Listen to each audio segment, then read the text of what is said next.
1999-cu ildən 2005-ci ilə qədər Azərbaycan Tibb Universitetində təhsil almışam. 2005-2006-cı illərdə 3 nömrəli şəhər klinik xəstəxanasında internatura təhsil görmüşəm. Tibbdə uzmanlıq imtahanını verərək Türkiyənin Ankara şəhərində Hacet Tibb Universitetinin ortopediya və travmatologiya ixtisası üzrə uzmanlıq təhsilinə başlamışam. 2009-cu ildən Azərbaycan Dövlət Proqramı layihəsinə qoşulmuşam və dövlət proqramı dəstəyi ilə təhsilimi davam etmişəm. Aprel döyüşləri sırasında da könüllü olaraq qısa müddətli də olsa ön cəbhədə hərbiçilərimizə tibbi xidmət göstərməkdə iştirak etmişəm. Sentyabrın 27-sində müharibənin başladığını eşitdiyimizdə biz də həkim yoldaşlarımızla Füzuli rayon xəstəxanasına yollandıq və orada yaralılarımıza və qazilərimizə tibbi xidmət göstərməyə çalışdıq. 2 həftə boyunca Ağcabədi rayon xəstəxanasının koordinatoru olaraq fəaliyyət göstərdim. Həm də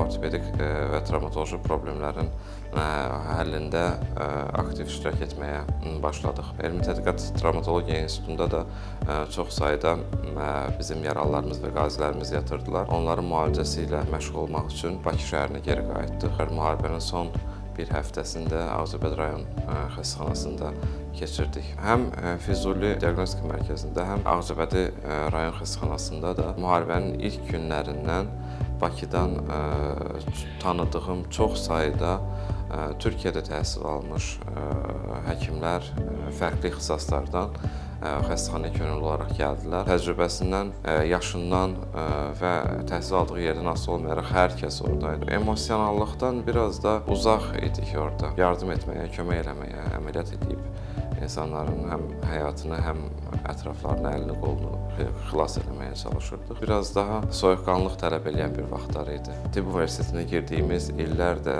Qarabağın işğalda olduğu dövrlərə təsadüf edirdi və həmişə bilirdik ki, həmişə ağlımızın bir küncə var idi ki, o torpaqlar alınacaq. Özümüzə borc bildik ki, yaralılarımıza biz də kömək edək, bizim də bir qatqımız olsun. Məncə, tibb sahəsində kifayət qədər uğurlu bir yol keçdik müharibə dövründə və burada da kiçik də olsa bir payım oldusa, mən özümü çox xoşbəxt hiss edirəm.